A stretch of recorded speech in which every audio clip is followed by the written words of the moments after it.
there, I'm Esmeralda. I love spooky stories, especially on the radio. Wanna listen with me? It's time for Tales to Sleep By. Close your eyes and drift away.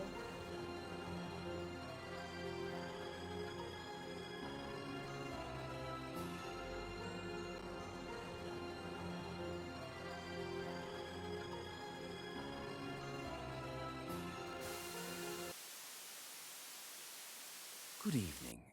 You've found your way to Tales to Sleep By, where the night never truly ends and the stories never truly sleep.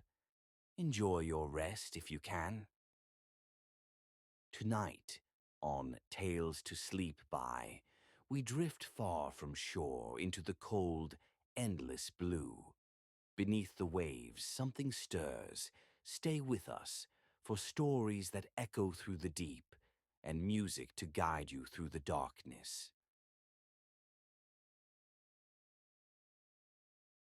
Tonight's program is brought to you by Stormlight Pomade, the only hair tonic guaranteed to hold through fog, rain, even a ghost ship attack. Yes, sir, just a dab of Stormlight and you'll look like a captain, even if you're going down with a ship. Ask your local barber for the bright blue tin. That's Stormlight Pomade. Shine with confidence, sink with style.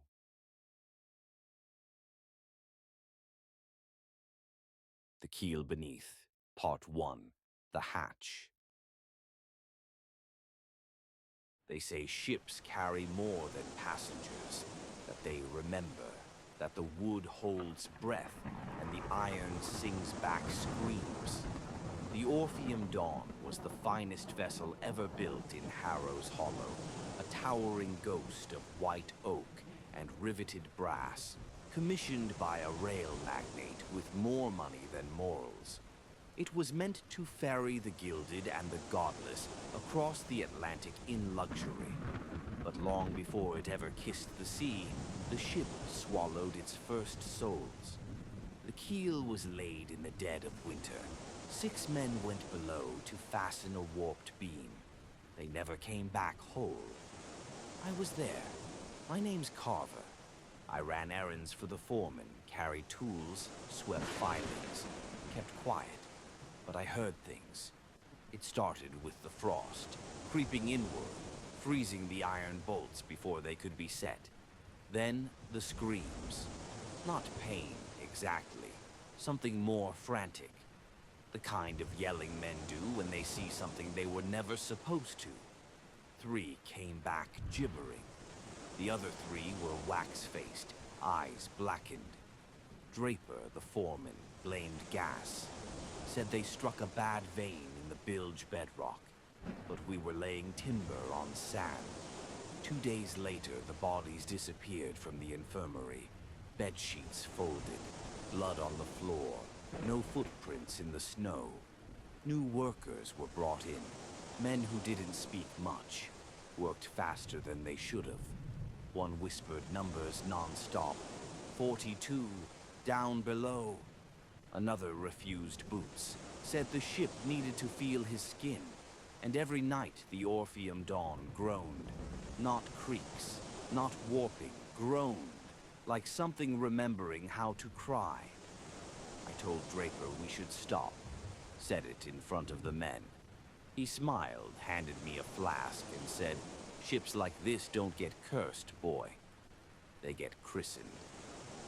That night, I found the hatch, hidden beneath stacked lumber tucked under the stern. An iron ring slick with something dark and tacky. It wasn't on any blueprint. I opened it. A ladder dropped into blackness, far deeper than the hold should have gone. I brought a lantern, stepped down. The air turned thick and wet. My boots stuck to the sides. Resin, sap, blood. 7 rungs down, I hit dirt, earth, under a ship. Fresh turn, wrong. My lantern lit 3 things. A half-buried boot, a shredded coat, and symbols carved into the beams, like the wood was burned from the inside. Then I felt it. eyes, dozens of them. Not from faces, from the ship itself. Tiny pinholes glowing along the walls. Then came the whispers. Finish too soon, finish too fast. The hollow must feed. The ground moved. A bulge, a ripple. Something beneath me stirred.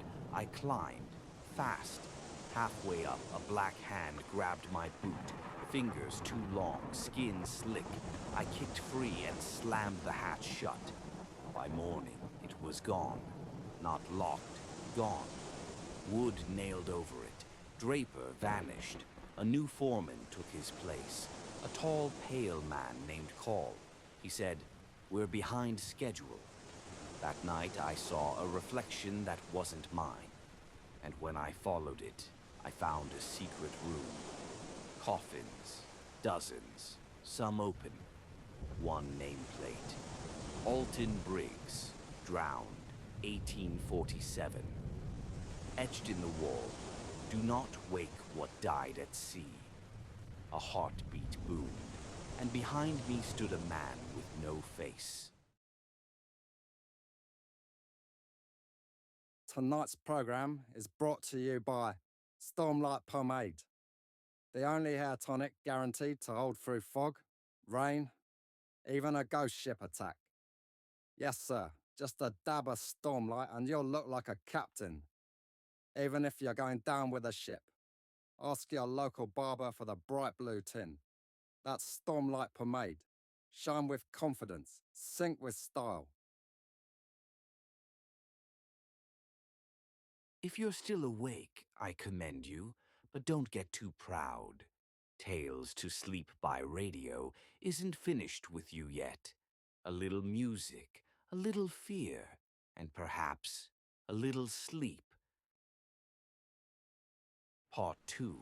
The ship wakes. He didn't speak, just tilted his head, skin stretched over bone. No eyes, no mouth, listening. Then he moved, fast. I threw a coffin lid and ran. The heartbeat chased me, louder with every step. My lantern shattered behind me. The ship warped as I ran, hallways shifting, doors twisting. The walls breathed. I made it to the main deck. Everything was wrong. Staterooms wept black sludge. Mirrors shimmered with drowned faces, not reflections, staring back. Call stood at the helm, still as stone. The ship was built to hold them, he said. I stared. Who? He turned. Mariners, sailors, slaves, thieves, sinners. Every soul lost to the Atlantic. Hundreds of years of debt. His eyes glowed. The keel was forged from wreckage. The iron from old anchor chains. Everything remembers. Then a hand broke through the window. Black, waterlogged, fingers peeling. They need to ride again, Call said calmly. The wealthy pay their fare. The damned provide the power. The ship lurched, rising, groaning like a cathedral being pulled from the mud. Chains rattled, metal screamed, coffins cracked open below deck. I ran. The corridors twisted again, like intestines, like something digesting me. Then, silence. And Draper appeared. He was alive, but changed. Symbols were carved into his face, glowing softly. His eyes replaced with nails. He opened his mouth and sang. Not words, commands. The wood shook, my head filled with screams I couldn't hear. Doors burst open across the ship, and they came. The passengers. Some floated, some crawled. Drowned men, women in tattered dresses, children with wet dolls, the lost, the taken. At the center stood Call. He was no longer human. Stretched and long like a serpent wrapped in a man's coat. His face peeled back to reveal a grin of chain links. He opened his arms. The Orpheum Dawn will sail again, and this time we do not stop at ports. Through a porthole I saw the shipyard fade. Reality peeled away. The sea turned black as coal. I ran to the boiler room. Fire still burned there. I grabbed an axe, set the beams alight. The ship screamed. I found the final plaque on the boiler wall. Vessel class, ferryman destination, unknown cargo, sinners and souls. I turned. Call stood behind me. Too late, Carver. The boiler burst. The Orpheum Dawn was never recovered. But sometimes, in the fog, a horn sounds where no ship sails. And if you listen close enough, you'll hear the song, and it already knows your name.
The Last Light of Greywater Cove. Part 1. What Sleeps Below. They told us not to go near Greywater Cove. The charts called it a dead zone. Fishermen said compasses spun like drunks. Old sailors spat at the name and told stories in low voices.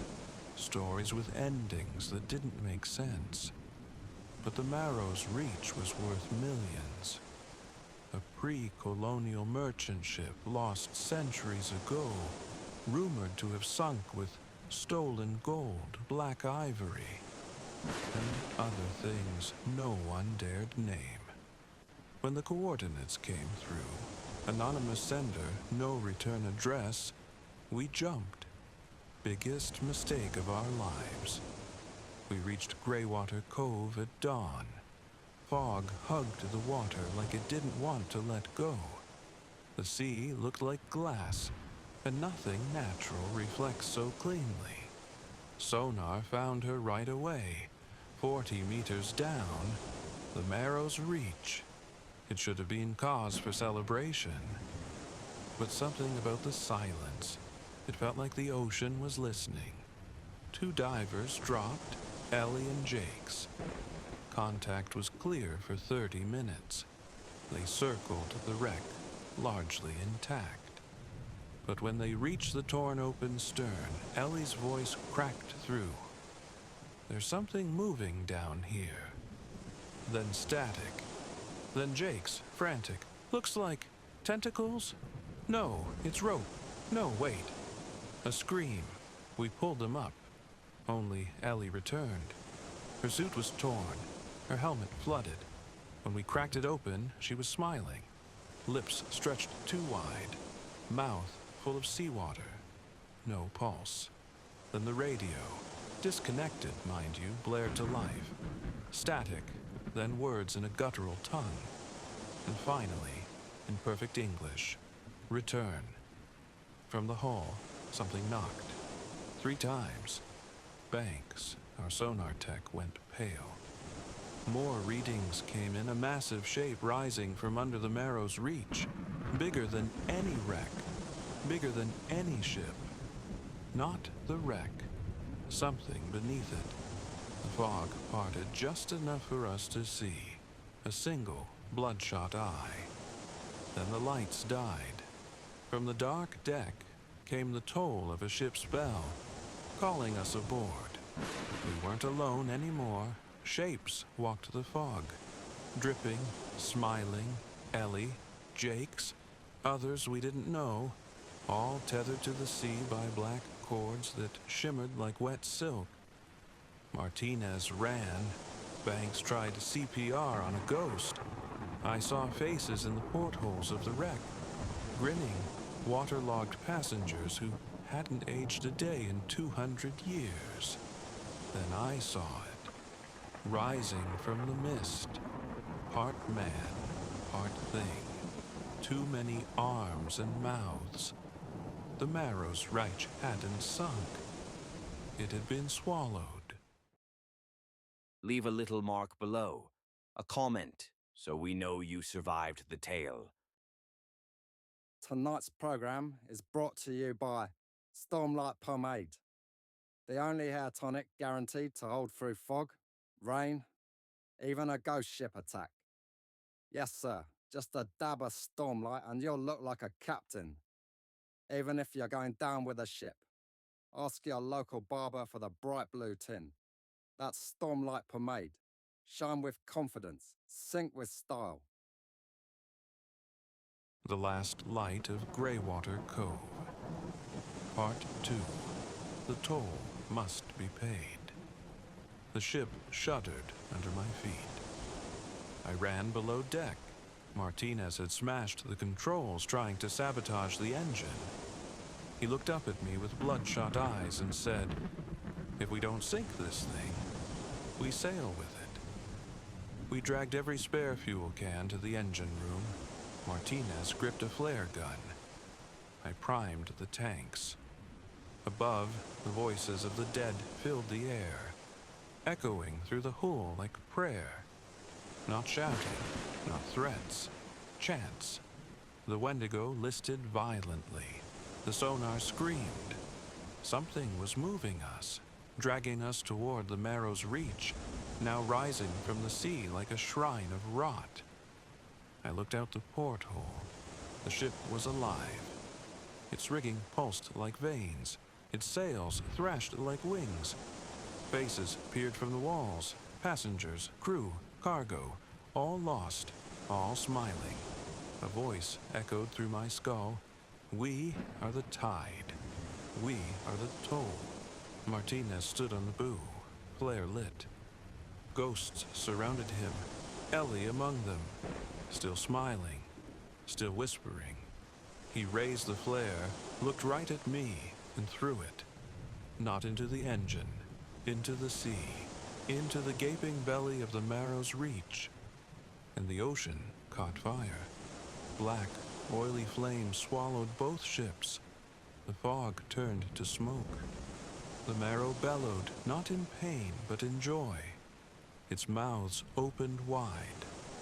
The creature wore it like armor, and now it was feeding. I ran to the fuel room, took what remained of the flares, and made a choice. The creature had its crew, but it wouldn't have me. I struck the match.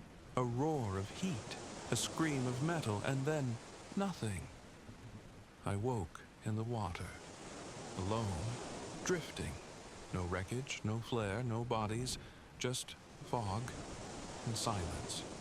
For a moment, I thought I was safe. Then, a bell, distant, hollow, growing louder. The fog parted, and there she was.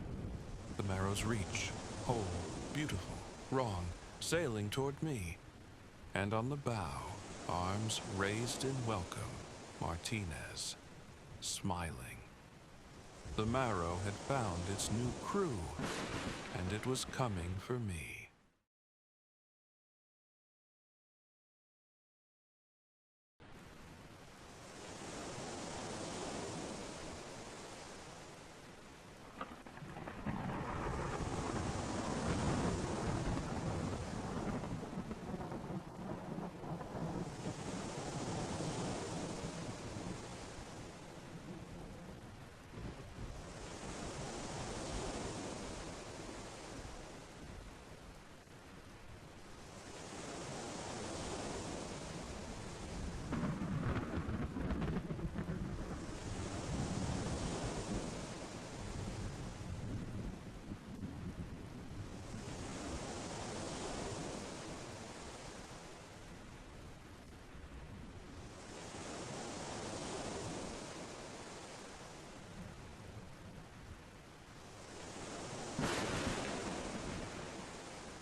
Bogart and Laurent Bacall bring you Bold Venture and a tale of mystery and intrigue.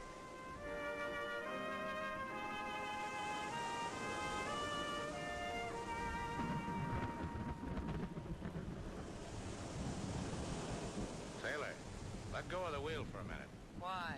so you can pinch me. What else could a girl ask for? Happy, Slade? When I die, this is the way I want to live. Yeah. The two of us on your boat, sailing the Caribbean Sea. Southern wind kissing your cheek, me pinching you. Who's talking about that? There's something else to talk about? Yeah, fish. Okay, what'll we discuss? Guppies or flounders? Look at him, sailor. You ever in your life see a beauty like that? That marlin, what a beauty. What a fight he gave me. Must weigh 300 pounds. 300 pounds? How come I can lift him? And with one hand? What do I know about the talents of weightlifters? I tell you, that marlin... Hey, See what happens when you talk like that? Even boat motors can't take it. They start to die. I don't understand it. She's been running like a dream. Here, grab the wheel, sailor. I'll take a look. What's wrong, Slade? Sounds like dirt in the fuel line. Choke it, sailor. Give it a choke. Think you can nurse it along till we get back to Havana? No, I'll have to clean it out. Maybe we can get some help. Sure, we just dip a chubby little hand into the sea and bring up a mermaid mechanic. We could do that. Or we could hail that ketch drifting off our port bow in the cove there. What? I can make that name. Golden Swan. What do you say, Slade? Shall I hail her? In between chokes, sailor. Who knows? She might lay an egg with a clean fuel line in it. Ahoy! Golden Swan, ahoy! Ahoy! You try, Slade. My siren call isn't doing anything to them. Roll up the cuffs on your jeans. Show an ankle. That'll get him. Golden Swan, ahoy! It didn't work, Slade, and I rolled up both cups. Here, watch me. Ahoy! Golden Swan, ahoy! Hey, that's funny. No one on deck, not a sign of movement. After you roll down your pants leg, what do we do? We board her. They don't treat me like that.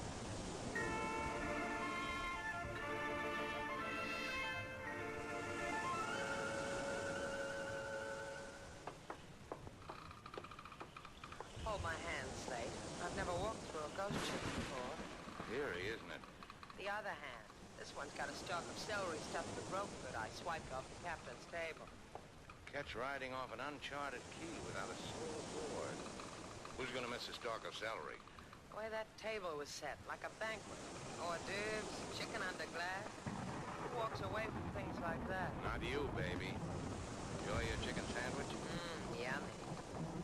Don't understand it. Not even a dead man aboard. He's complaining. Come on, sailor. There's something about a deserted ship that brings out the lonely in me. Maybe we could tow her back. Find us keepers, you know. No, I don't want her. She's too rich for my blood. Come on.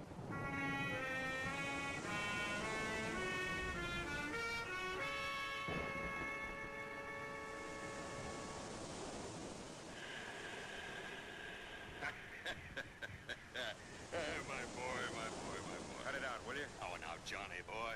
Lad, don't take it to heart. Try it, Captain. Pick yourself a palm tree, lean against it, and enjoy the night. Just leave me alone. You don't like me. Captain Carey isn't good enough for you. He talks too loud. His hands aren't soft and pink like yours, eh? Now, let me tell you, Johnny, lad. Yeah, all right. Get it. Forget it, Johnny says to me. No, I can't do that. No, boy. Something like you and me, it's something Captain Carey's been looking for. A long time looking. Look, Captain, maybe there's another way. Yes, indeed, there is. But I have to tell you, John boy, I'm not happy with you. Yeah, by this time now, your wife is supposed to be dead. You promised, lad. Hey, what's your wife doing now, Johnny? In the hotel room, I guess. Sleeping. Margaret likes to sleep. Margaret Norman, asleep. In a fancy hotel room on silken sheets, I'd say. Why didn't your wife show up today? Why didn't you bring her to the Golden Swan? I told you she was tired. She didn't want to look at it. Didn't want to look at it, the lad says to me. So we had to hide the boat till another time. Kill her another time at another place. Now look, Captain, and please. the thing I don't like, those people who boarded my ship. But they looked, they went away. Aye, they looked and they went away. Then other boats came and tried to find the Golden Swan. And lucky we are to have found this cove to hide her. Calm water. She'll just drift there. And lucky we are. Yeah, we're lucky fellas. Yes, indeed we are. To have such confidence, you and me, each in the other. Yeah, we're fortunate. Now, that final item, lad, here. What do I want with a gun? Why, lad, but for a thing. Kill your wife with it. You're crazy. Diana? Gonna take it. Hey, take it home with you, John. You're gonna sit here and wait? Oh, lad, you're such a child.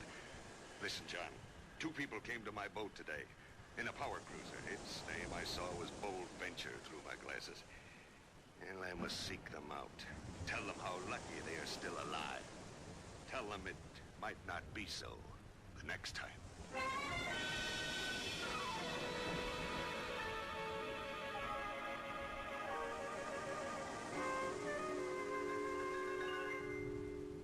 Come on, sailor. We're not making a dent in the brain of the inspector of police. Oh, don't grow impatient, senor.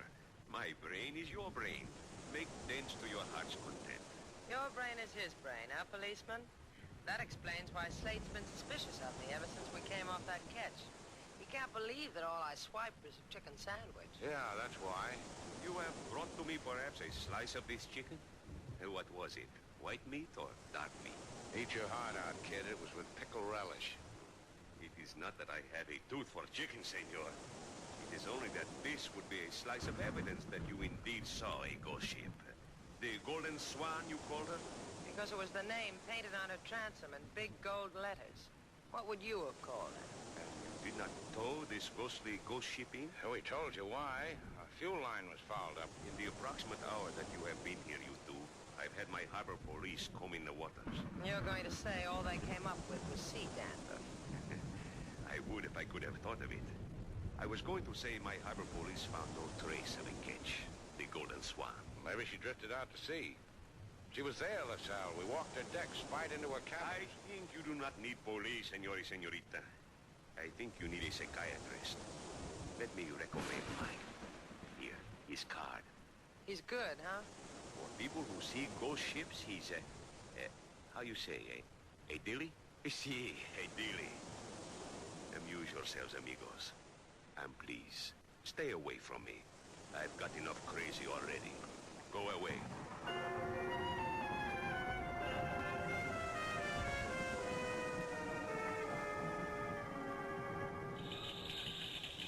How much longer are we going to have to wait? How do I know? Just seems to me that the registry office ought to have a better system. What do they do? File data about ghost ships on ectoplasm? What are you so impatient about? Here comes Senor Mercado now. My apologies, Senor Shannon. Senorita Duval. I have kept you waiting too long. Now, what'd you find out about the Golden Swan? The Golden Swan, owned and capitan by one Capitan Carey. And, senor, I whisper this in your ear of this Capitan Carey. Bad, nothing but bad. Suspicion there has been of him. Like what? 2 ships of the Capitan blew up in port. One in Macau, another in Montevideo. Insurance was collected. However, the 2 words have been whispered. What 2 words? Skull and doggery. That goes without saying. Now, about the Golden Swan. Of this I know nothing. It has not been reported in these waters. That is all I can tell you. That's enough. Come on, sailor.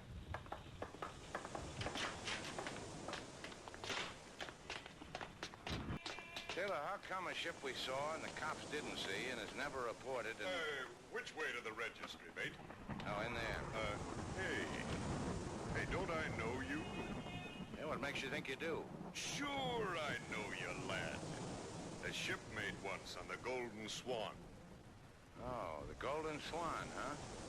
When were we shipmates? Oh, that old death ship, the Golden Swan. Oh, you see her again, mate.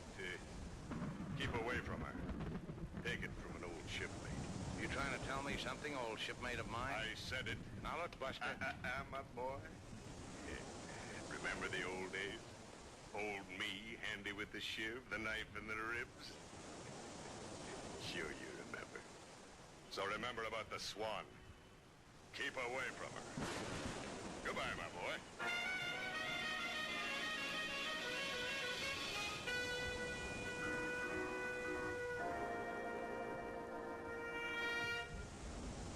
happy day, hasn't it, Slade? Yeah, it makes me tingle when an old salt points a shiv at me. All he did was carve his initials in your pea jacket. Yeah, but on the lapel. Let's leave it like that, huh, Slade? Like two ordinary people living a humdrum existence. How come we see things no one else does, Sailor? How can complete strangers stick knives into us? We're talented. I'll get it. I'll get it. Grab your darning needle, start being humdrum. Shannon's place. Slate Shannon speaking. Mercado speaking. I know something, senor. Goody. Been a nice chat. Goodbye. I know that only this minute my mouth is talking to a lady. A lady of fragrance who wished to buy the catch Golden Swan. She wanted to know if the title was clear. What lady? Where? The Senora Margaret Norman at the Palace Hotel. Her perfume was... Put up your thimble, sailor. We're calling on a lady of fragrance.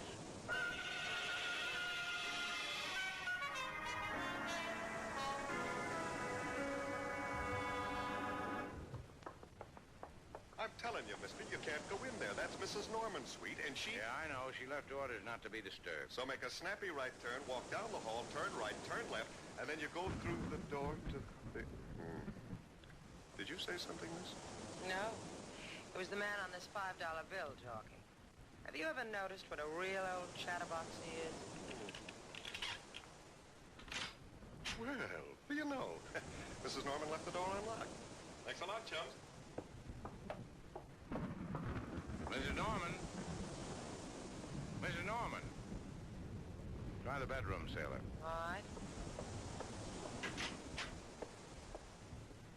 Mrs. Norman, I'm sorry to wake you up like this, but...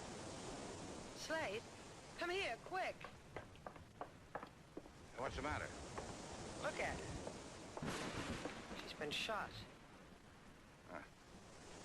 One person who could have given us an answer, sailor. Something tells me that's why it happened to her. That's why she's dead.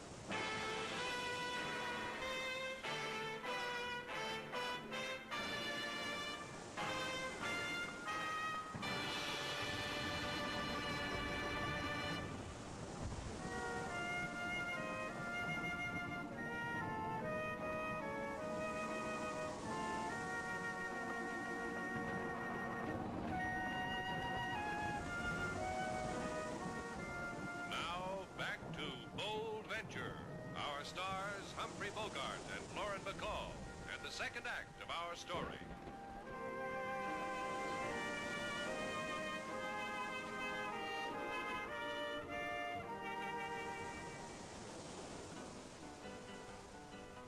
A catch there was that sailed the seas, lately drifted around the Caribbean, seen by Miss Sailor and Slade Shannon, then in a twinkle boat seen by no one. Then come a lady to registry, who owned Golden Swan, so asked she. Then she returned to her bed, perhaps she is tired. Come person with gun, lady expired. Por favor, Senor Slate. I have come to ask questions, not to hear music. King Moses answered all your questions, Inspector LaSalle. Rhymed it too. Thank you, Miss Sailor. However, in the case of a lady who has been murdered, it is not always easy. I think you did very well. My father before me, Senor LaSalle Sr., who was also of the police, took me upon his knees and told me that on certain days, the career of the police is sometimes for the birds. I can make up a song about a bird, Senor LaSalle. I will give it to you. No, por favor, no. Have you figured out a motive for this killing, LaSalle? Si. The person who killed Senora Norman was a thief. The Senor Norman revealed that jewelry of great value is unaccounted for, therefore missing. So there's a Senor Norman. What about him? If you are being evil, Shannon, to think that he killed his wife, the answer is impossible. Her husband doesn't have a trigger finger? 2 of them. However, he is accounted for at the time of the murder. Too far away from the scene of the crime. Discussing business with a Senor Capitan Carey. We checked with this Capitan Carey. Captain Carey. Now that's a name that brings back a memory. Just for the record, LaSalle, what does this Carey look like? Heavy set, big all over. This way and this way. Beaten with the weather. Not too much hair, but down to his knuckles with tattoos. Something tells me I've seen those knuckles clutching a knife. Think your minions can find him again? important to do so, senor? Yeah, it's important, and I'll help. The captain was Norman's alibi. Let's see how much Norman will cover for the captain.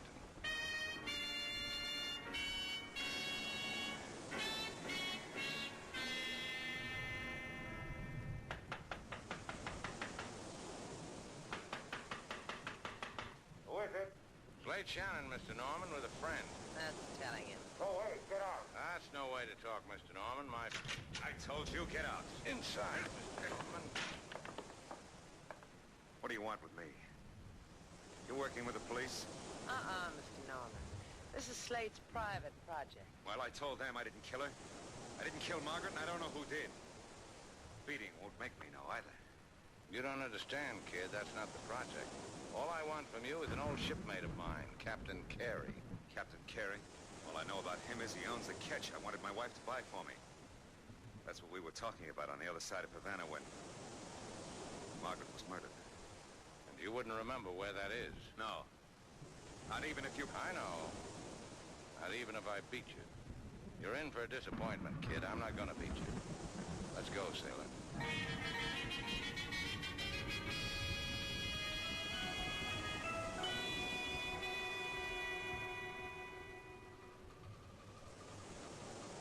I admire you, John boy. I do indeed. Thanks. I killed my wife, rob her. I get admiration from a guy like you. Oh, but a drop in the bucket, these gems, compared with all your wife's wealth, eh, my boy? The money you figured to get? There's scads and scads of it. One thing, Captain. It's going to take a little while for Margaret's will to be probated, for her estate to be transferred to me. I should get restless waiting, John boy.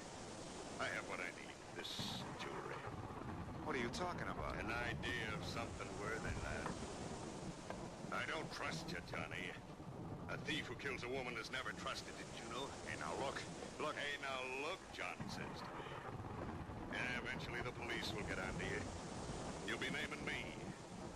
Won't you, boy? No, Captain, no. It has to happen, John. Oh! Sleep, lad. While it happens to you.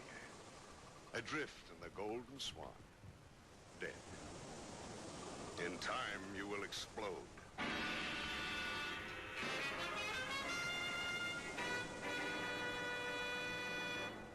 Come on, sailor, on your feet. Slade, we've already looked in every waterfront hole in Havana for Captain Carey. How far can you go on a crummy vendetta? Till one of us drops, me or him. You take it alone this time, Slade. I'll stay here at the hotel to rest my weary jeans. I'll get it. Shannon's place, Sailor Duval. Inspector LaSalle, señorita. We have found Capitan Carey. Don't you lay a finger to him. He's Slade's. It's LaSalle. He's found your boy. Give me that phone. Where? Where is he, LaSalle? In my office. He laughs in my face and tells me how he does not know where is Senor Johnny Norman. He says... Maybe he'll tell me, LaSalle. Just hold him there. Bye, sailor. You kidding? I'm going with you.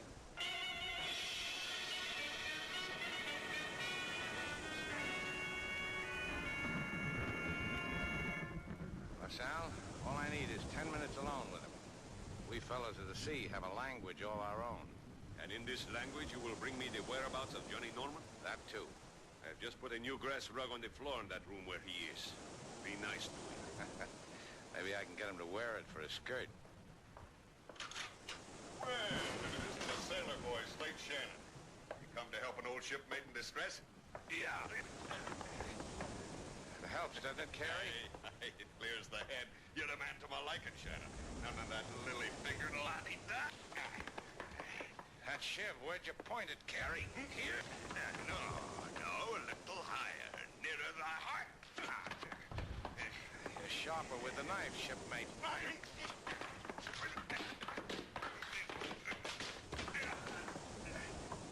You unconscious, Carey? If you are, I'll hate myself in the morning. Hey, what makes your blood boil so, lad? What is it your brain's drooling for? I already got what I want, but I'm running an errand for a policeman. They want Norman. They want a murderer. All right, they can have him. I'm weary of the lad. Where? On the Golden Swan, 2 miles off Verdugo Key. Is there anything else your seaman's heart needs? Now that you mention it. So I'll hate myself in the morning.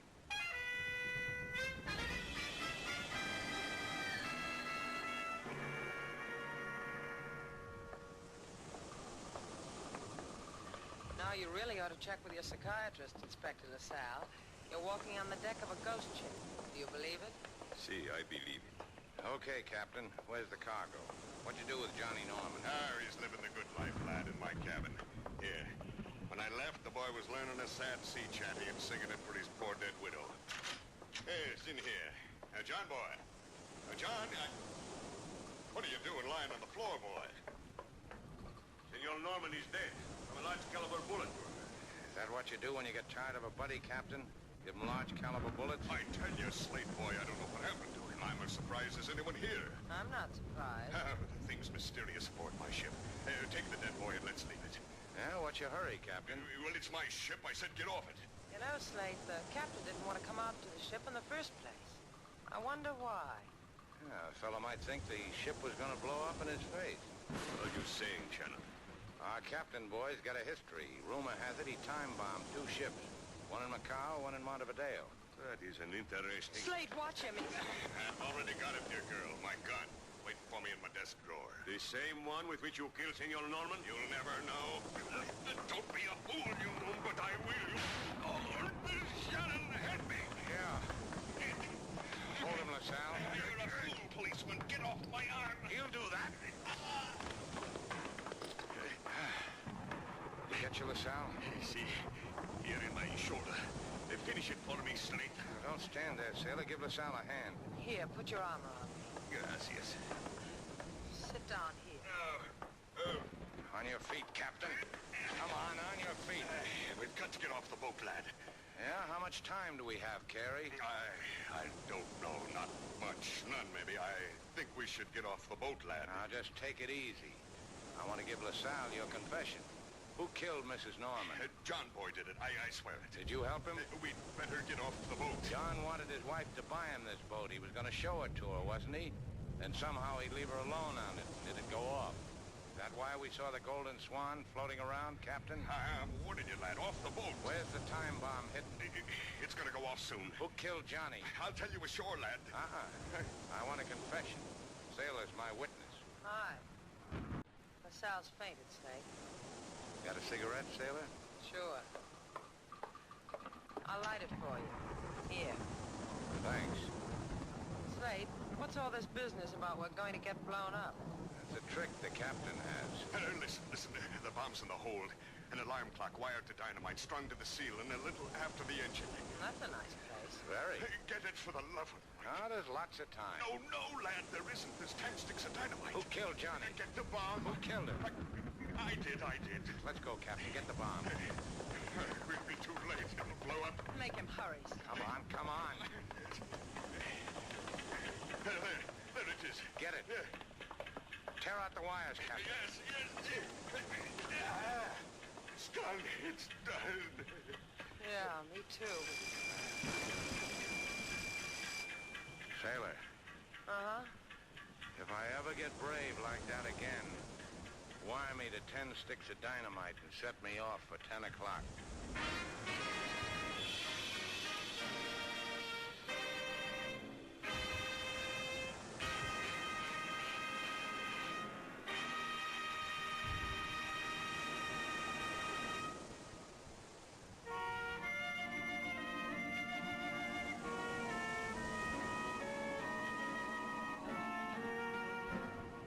Slate?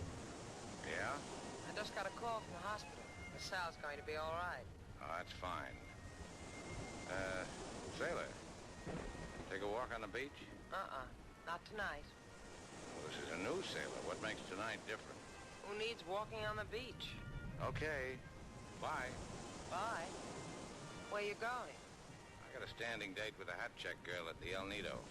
We walk together between hats. That's nice. Bye. Well, aren't you going? Come here. You just want to be begged, don't you? Bye, sailor. Slate! Slate, come back here. Check your hat, mister. Check your hat. Oh, Slate. You weren't going to leave me, were you? Check this beret, sailor. Your floor show's great. If you're still here, I give up. Enjoy some spooky, soothing music.